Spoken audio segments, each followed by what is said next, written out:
Good morning, everybody. Anybody familiar with the Nietzsche quote, "When you stare into the abyss stares into you"?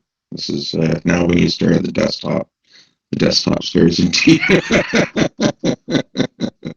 These are my little Zen map eyeballs here. Sounds enlightening. Yeah, I don't know. I never knew what he meant. So. Okay, so like I said, log files. Yeah, you're right. That's a very sysadmin type of thing. So uh, let's see. There's a lot of useful stuff you can get from log files, so I'm not going to poo-poo it. Really, it does sound boring, and poring over them is not fun. But if you can figure out ways to kind of simplify the process, it can make a real difference. Okay, let's do this thing. So the main goal here is to identify the different types of logging that occurs on a Windows system. There's lots of other log files that are out there. You have applications. So app developers can actually, log their own stuff. You got Linux logs, right? There's tons and tons of different types of logs that you could look at. So we're just narrowing it down to Windows. That's kind of the focus of the course. And we're narrowing it down to focus a bit more just on the core old school stuff. There's two categories, we will discuss them, of log files. Two broad categories. And we're going to focus more on the classic one. But the newer ones are also useful, and there's lots of information in there. So I'm not saying don't look at those. I'm just saying within the time that we have allotted, we can only do so much. So we'll look at the different categories, the different event types, and those usually show up in the form of a number. So you're usually looking at certain event IDs that you're going to search for in order to figure out what's going on. Okay. Most of the stuff that shows up in the event logs is junk, really. It's just warnings and stuff that you don't need. That might be nice to have, but it's not need to have. And sort of sifting through that is very needle in a haystack, right? So we'll look at how you read an event log, what's in the header, how you can filter for things. There's different ways to do it.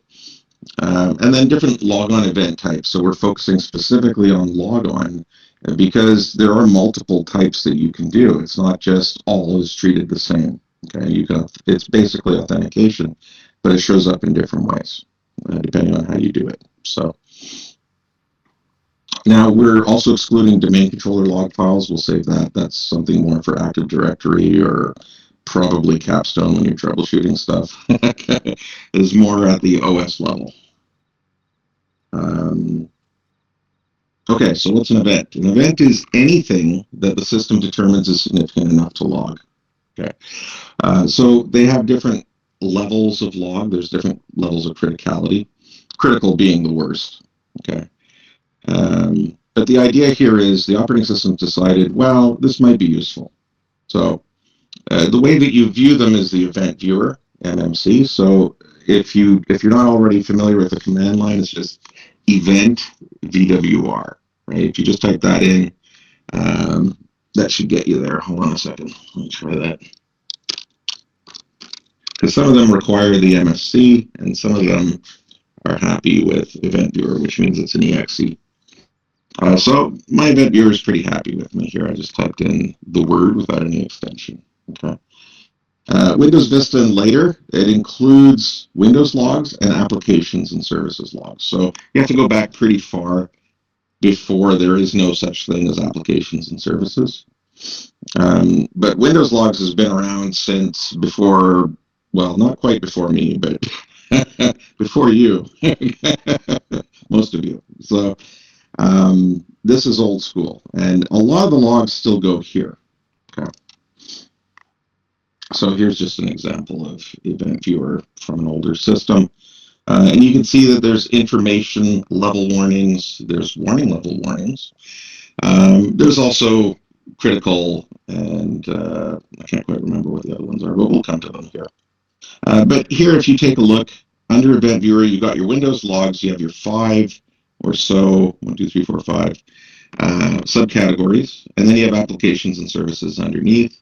And this is, this, if we're talking about an abyss, this is an abyss.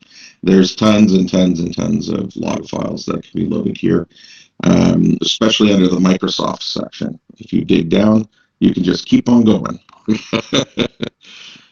which is why we don't cover it as much. The Windows log category keeps track of computer records for application security systems set up and forwarded events. We'll describe each of those.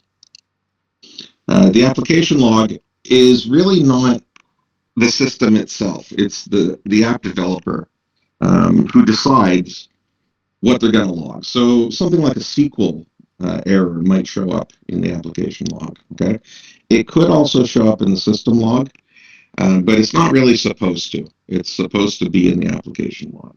So this is where the developer gets to choose. Okay, so it's not the operating system. So events that are written to the application log, it's really just up to the developer, and the OS is just kind of collaborating with that and kind of going along with whatever they decide.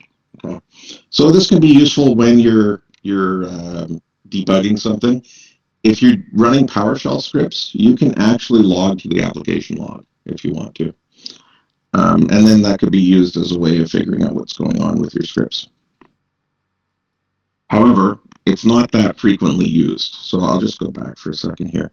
The ones that really come up a lot is the security log and the system log. That's really where you're going to spend a lot of your time digging. And then, odd places here and there in application and services. So we do have some examples where we go in there to enable things or to turn logging on. A lot of these are not enabled by default. Okay, but security and system are really your big daddies if you're trying to figure out, what went wrong somewhere. Okay, so the system log, that is the operating system itself, which is logging operating system related events. So pretty serious things. If a driver fails to load during startup, that would be one example. Then that'll get recorded in the system log. If you're running out of space, that'll get recorded in the system log. If you reboot it unexpectedly, that'll get recorded in the system log. Okay. So if a service just blows up suddenly, so say there was a buffer overflow and the NetBIOS service, just has to restart, that's going to show up in the system log. Okay. So Windows predetermines what gets put there. You can't massage it. You just get to look at whatever they provide. Setup events. We don't use that very often, but if you're trying to debug installation, updates, let's say, the installation of patches, this is a place where you can go. So if an update failed or succeeded to install, you can actually find it here, right? And so that could be useful for, I would guess that WSIS would be using event logs to help figure that out, partly, okay, when it's doing its reporting, right? Computers that are configured as DCs, we're not really going to focus on that, but they'll have additional logs displayed here, just so you know, but we're not really going to go into it ourselves.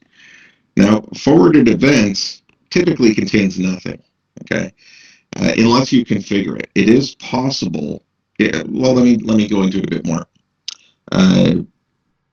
Windows often has features that Linux has. They pick it up over time. And Linux has a long history of running what's called a syslog server, okay? And a syslog server, its only job is to take in the log files from other systems on the network. The idea here is you aggregate all of those log files, and then you can study them. You can run automated processes on them to determine if anything weird is happening. That's one part. But the other idea is a syslog server has no other services running. Okay, you're not really accepting any other connections to it, which means that it's essentially unhackable. You want to make it really hardened, And the idea is that if somebody comes in and they hack one of your systems, one of the first things once they get admin that they're going to try and do is delete all the log files because they don't want you to figure out that they got in or how they got in, So the idea is if you forward all your logs to a syslog server, then those logs are still intact, so you can figure all that stuff out. And the only way they would be able to get rid of those is to actually hack into the syslog server, which isn't running any real services. So if it's not running any real services, that's a really hard task, you know. So that's syslog in a nutshell. Now that Windows doesn't do that, but they do have the ability to forward events to remote servers. Okay, so you can set up a server so that other systems will forward their logs there. My experience having enabled this at times is that it gets overloaded rather quickly, and that's actually a risk with the syslog server too. If you have enough machines writing to it, it's going to be busy, you know. But I found that the Windows forwarded events section, you know, you add a couple of systems and it's getting bogged down a little bit. So now this can be used as a poor man's syslog, really. You could also set up a true syslog server and then have clients in Windows that forward to it, you know, outside of the event viewer process. Okay, so you don't have to use forwarded events. So most of the time, there's no there that you have to worry about. Okay, so like I said, security and system are the big ones. Now, the security log records successful or unsuccessful authentication attempts. Okay, so whether you succeed or fail, they're not all recorded because it generates a heck of a lot of entries if you recorded everything. Okay, because we're not just talking about when you sit down at the console, type in your username and password. We're also talking remote desktop logins. We're talking accessing shares. We're talking, you know, anytime you have to do a UAC privilege privilege elevation, I'll say. But anytime you got to use the UAC, anytime you need to provide any kind of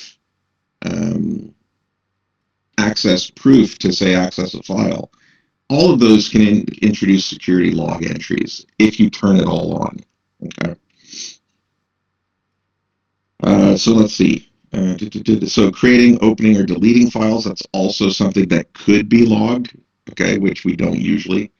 It doesn't include information warnings or errors, just success or failure attempts. So, you know, you succeeded in doing this thing and you authenticated correctly, or you failed to do so. Okay. By default, logging on and logging off information is collected. Okay. So, you know, when you log onto the system, you log off, that'll show up. But also, if you reboot the system, that will log you off, and so that will show up. Right. Other information we want to be logged can be configured and maintained through group policies. Okay, so as an admin, you can massage what gets logged in security. You can up the level of sensitivity to the point that you could log everything, right? The problem is it generates so much data that it actually slows down the system. So I have been in situations where if you think there's something weird going on, you bump up the log level and you study for a little while. Right, so we actually caught some cheaters that way once in BASE. Yeah, because I had an instructor and he was like, "I'm sure they're cheating, but I can't prove it." So we just increased the log level, and we could see that they were passing information to each other. You know, to do that, you got to be an administrator to manipulate group policy, which you guys know. So now, when you go to gpedit.msc, that's the local group policy manager, right? And you go into the computer configuration and down into security, local policies. There's the audit policy section. This has the minimal kind of things and events that you can turn on or off, but there's actually a more advanced one. So let me just try and check that here. I'm just going to go over to the real dude. Oh no, I want gpedit. Hold on.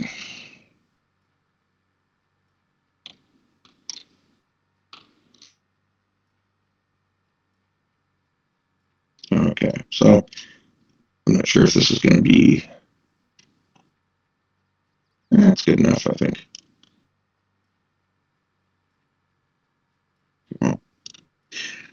Okay, so Windows settings, security settings, local policy, audit policy. Okay, that's the same thing. So you can, right now I can do, I want to, audit success or failure. If you're unsure, you can go to the explanation about what it's doing, right? So you may only be interested in failures, may only be interested in successes. If you're looking to see if someone's trying to guess someone's password, that could be one way to figure that out. But there's also under here, there's advanced audit policy. And so if you go down further, there's a lot of other settings that you can play around with. Okay. So this is not the only game in town. This is just kind of the basics. And then they added to it later and put it in a different section. Okay. So this gets covered in 2515. I'll kind of just leave that there. But just understand that the audit policy here is not the only thing. It's not the only stuff that you can massage. There's lots of little details down below in the advanced section. Okay.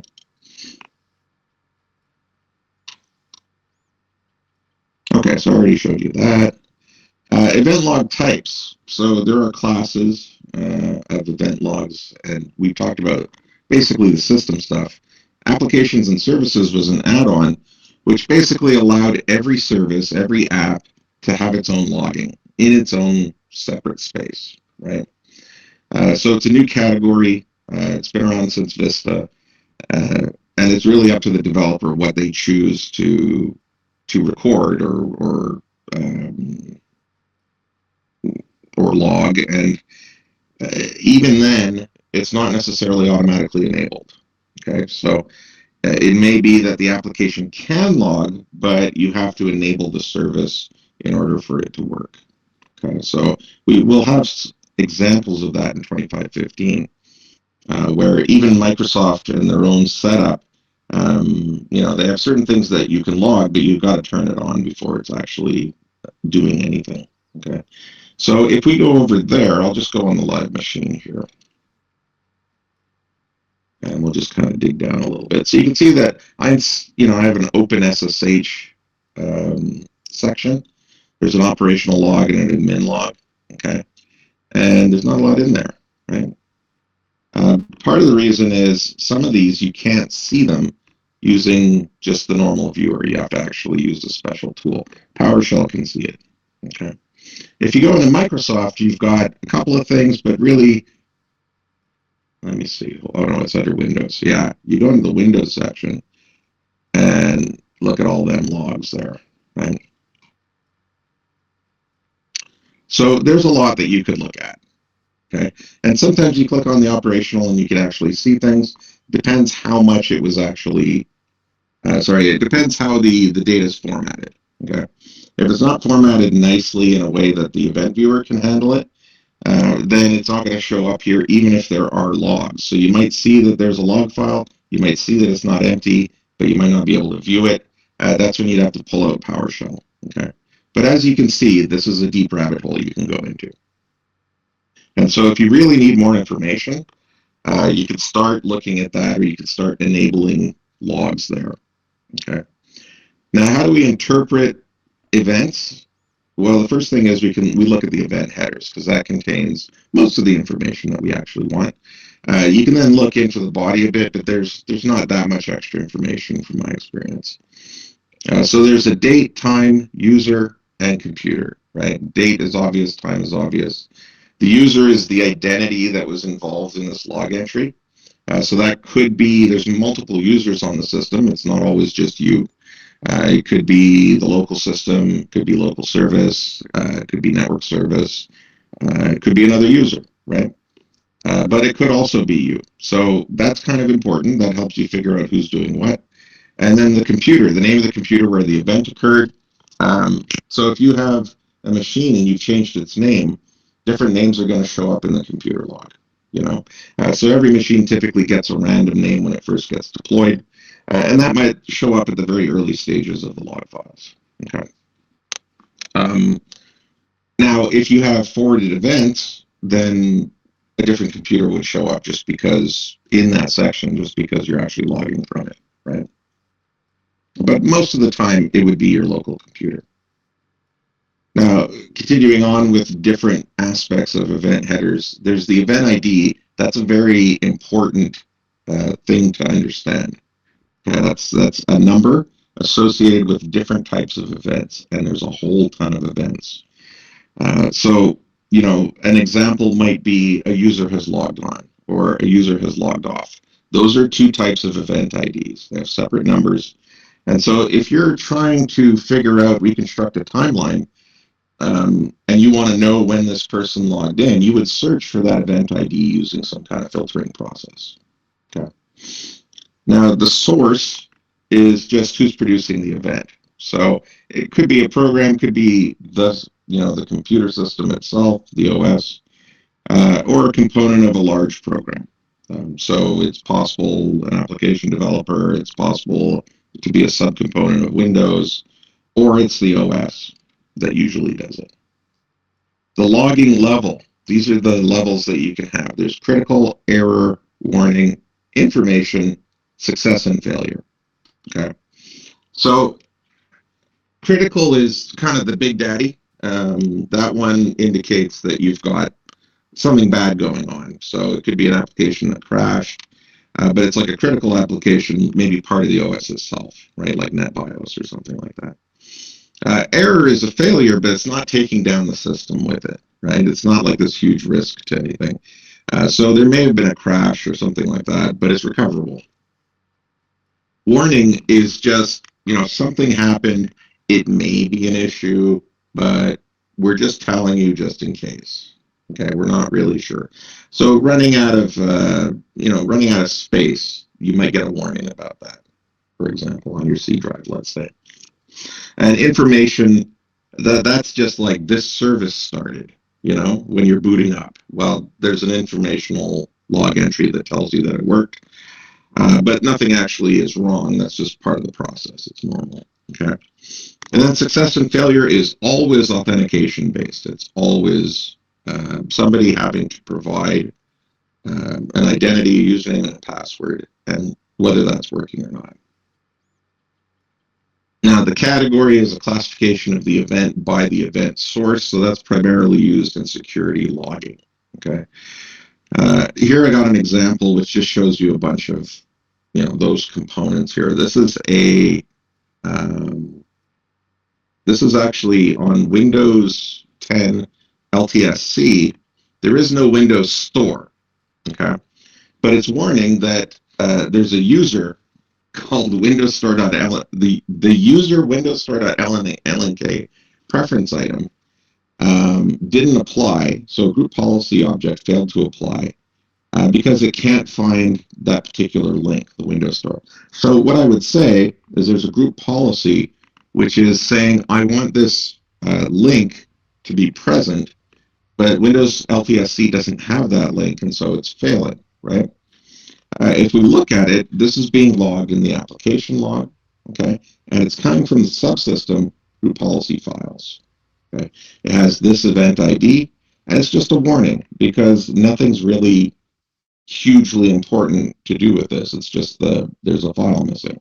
The system itself is perfectly fine, right? When it was logged, who logged it? So this was the local system, that means the OS, essentially, on this computer.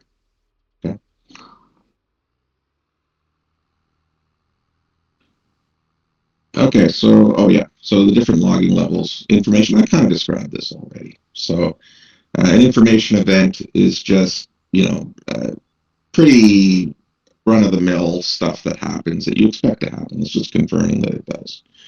Warning, not necessarily significant, but it might be something to pay attention to, okay? The OS doesn't think it's do or die. Error, there may be some data loss, so a service might fail to load, but the operating system itself is not in any kind of danger. Okay?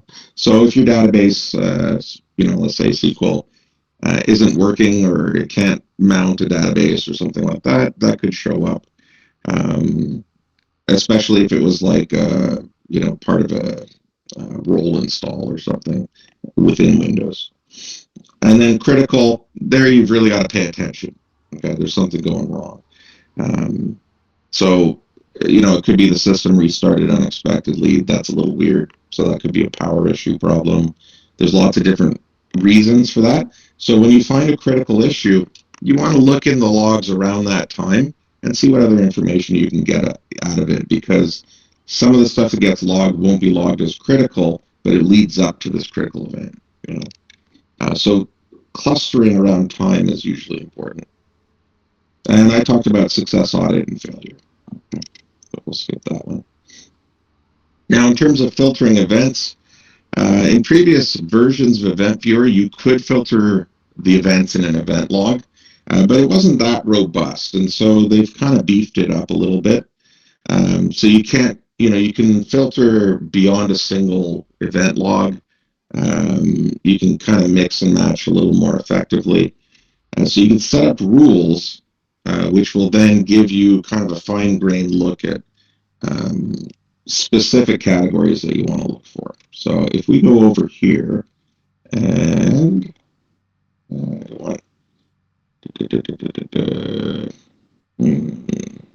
custom view, I want to create a custom view. Okay, maybe I can load a custom view. I don't know if I have one. No, I don't. Okay, so we'll create a custom view, logged anytime. I just want the critical events, right? Event logs, I'm not going to go for this one, because there's probably not much happening there. I'll just go to the system log and say that's where I want to look for critical events. And I'll leave it like that for now. So in terms of event sources, you can see that you can choose from quite a bit, but I'm just going to go for all event sources. Oops. Whatever. Hold on. Let's turn that puppy off. There we go. Okay. So in the system, events logged by the system, anytime that are critical. Let's take a look. Do I need to do keywords? I don't think so. I think I got enough information. And then what do you want to call it? We'll just say critical.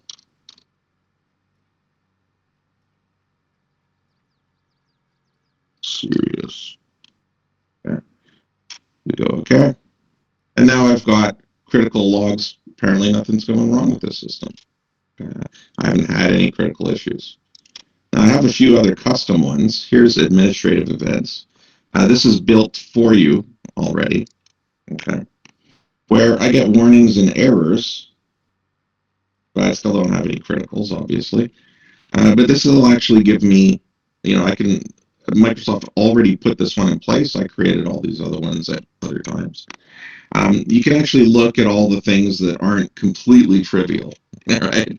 And then if you wanted to, so if I go and I want to, hold on, I just want to change it, properties, no, edit filter, there we go. If I just want to go, I only want the errors, I don't want the warnings, right? Then you'll just see these. Okay, so you can make as many of these as you want.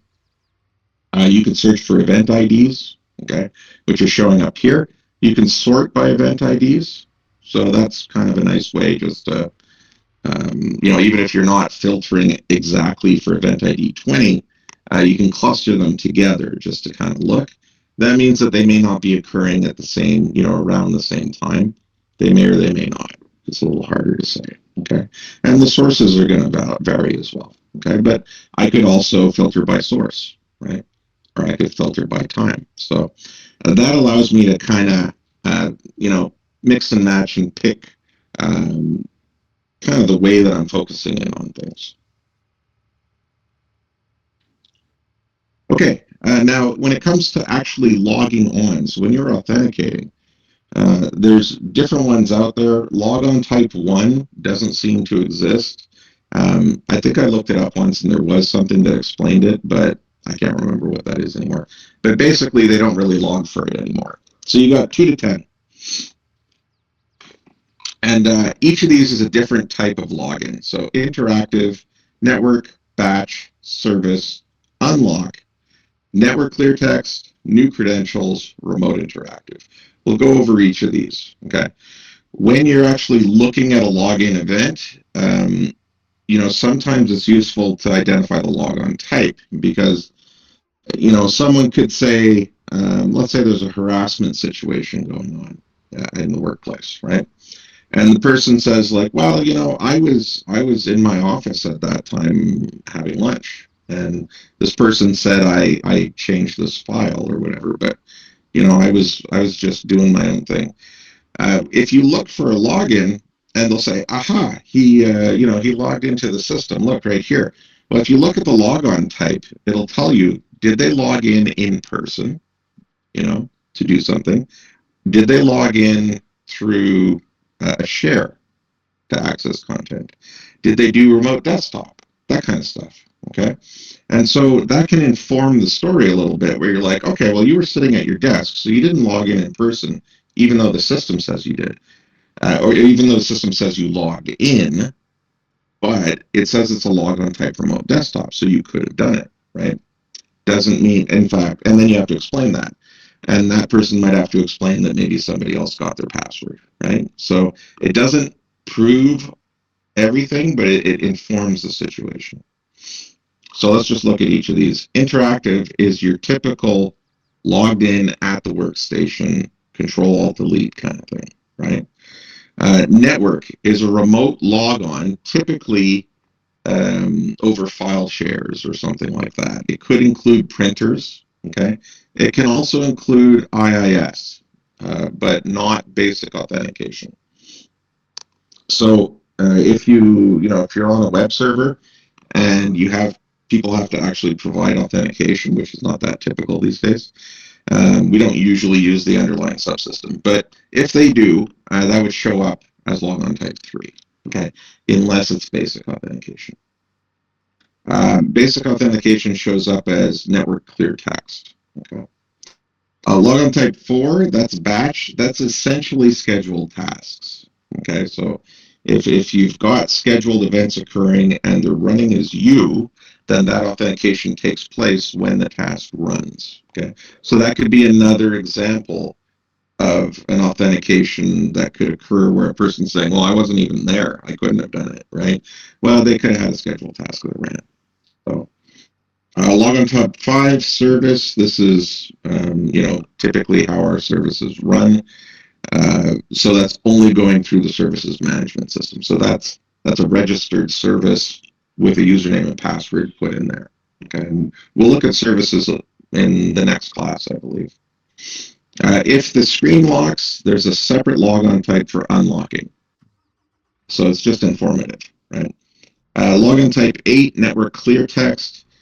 So this is similar to event type 3, right? So the network access.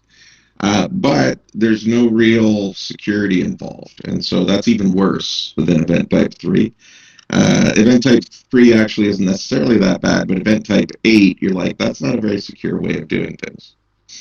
So basic authentication is one example. Any kind of credential sent over the network in clear text, that would be type 8. Okay. Type 9, UAC elevation or run as. So if you've ever done run as before, it's basically the ability to, in the command line, to take on the identity of another user. Okay, it's kind of like sudo or su dash, in Linux. If that occurs, that gets logged separately, saying this user went from this identity to this identity. Right? And then remote interactive. This is typically RDP. Okay, so terminal services, or it could also be remote assistance. So if somebody's helping somebody else. So let's say you get scammed, or your grandma gets scammed. And someone was pretending to be like they're at a call center and they're pretending to help with an antivirus issue, and they provided remote assistance. Well, that would show up as a different type of logon, right? So you don't always have to differentiate between them, because usually you can figure it out on your own how they're interacting, but sometimes it can be useful information. Okay.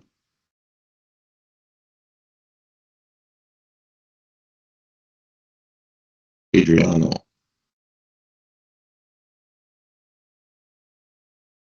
Why did you redeem? What are you talking about? The AV support?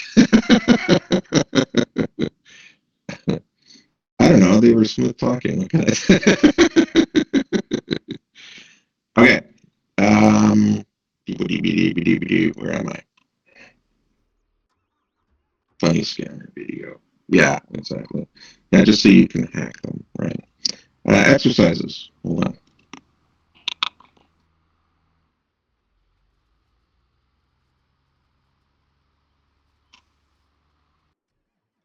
Okay, so this is just the main one I want you to do is exercise 3, event log scanning. The USB exercise, it's kind of it's a nice to do, not a need to do. This just shows you how if you plug in a USB, how that gets registered.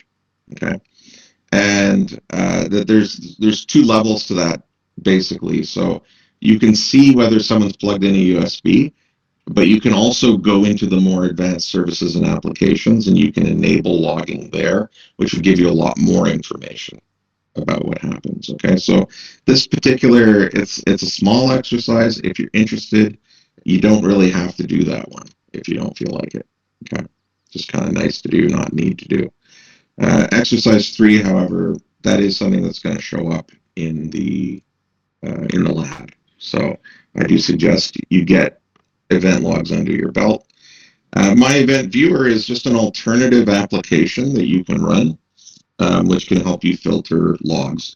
I've gotten mixed reviews on this particular one, so I can't remember if it's this one or another one that doesn't even run on the Jenny machine, because I think it's dependent on .NET Framework version something something something, and Jenny doesn't have it. So uh, I can't remember if it's this one or not, but some people like to use it, other people don't. Thing is, it's not a static binary. It looks like it is, but when you drop it on, it actually has certain requirements which aren't guaranteed to be there. You know, so I prefer to stick with things like PowerShell and the event viewer itself. Personally, because I know they're always going to be there at some level. Okay, so in this exercise, we're going to use PowerShell and look at some event IDs and kind of filter for those. And I really want to highlight these 2 links here. Okay, this is not a big exercise. It's not going to be a big deal. But here's some sample event IDs. Somebody just kind of aggregated them together uh, so that you don't have to really. Where you can just search for things on this page. Let's say I want to do I do a control F and I do shut. Right? An event logging service is shut down. If I go to the next one, Windows is shutting down, right? So if I'm looking for certain types of events and I have keywords that I'm interested in, I can find the ID by searching for the words, right? So let's say log on. I don't know if that'll show up. Yeah, log on was attempted using explicit credentials. So that's no username or password. I mean, no encryption. Sorry. So you can kind of, it's helpful. It just kind of helps you not have to dig too deeply into, I don't know, Microsoft's list of all the events, right? Now, going to Microsoft itself, this is on kind of the service side. So if you're on the server side, these are events that they suggest that you monitor. Okay. So there's quite a few of those, and they're not telling you you have to. They're just telling you this is what we recommend.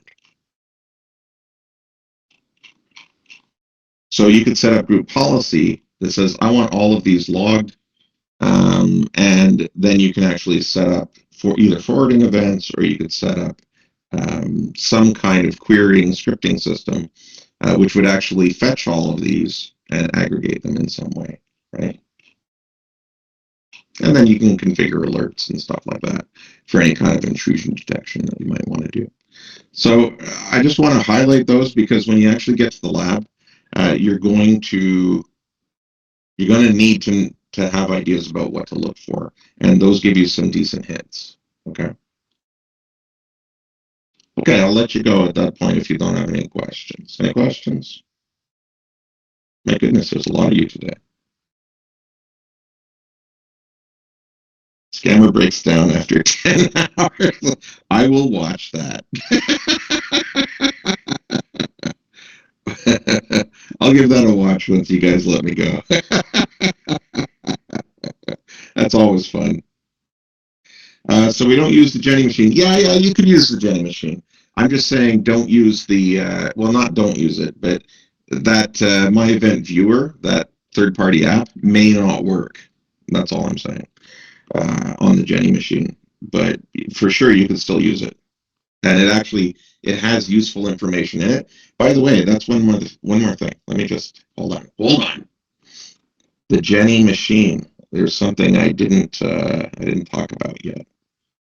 And I want to talk about it. Let's go back. Okay, let's go back. So if we go to the live response intro, there's a Jenny example lab, right? So the whole Jenny VM, it used to be a lab on its own in the early days when I was teaching this course. The idea here is I'm releasing this not for you to do as an assignment, but for you to kind of look at and consult. Okay, so you don't have to like labor through it, but you should maybe just read the lab doc, understand what it's asking, and then later, after we've gone through some of the tools, I'm going to give you a sample lab report. And I'm doing that so you can get an idea of what your own report should look like. Okay? This is a completely different scenario, but students in the past, when I presented them with the Jenny lab, they would be like, I didn't know where to begin, you know? And so what this does is it gives you a bit of an idea of the process that can be followed, so that you're not completely lost. You'll still be a little lost, but you know, it'll be a different type of lost. It'll be a recoverable one. So, so just so you know, okay? Check out the Jenny lab report. You don't have to do fancy footwork with it, but I just want you to be aware of the scenario so that when you look at the report, you understand what it's doing, and then when you fill out your own report, you can do that in an educated way. Okay, now I'll let you go.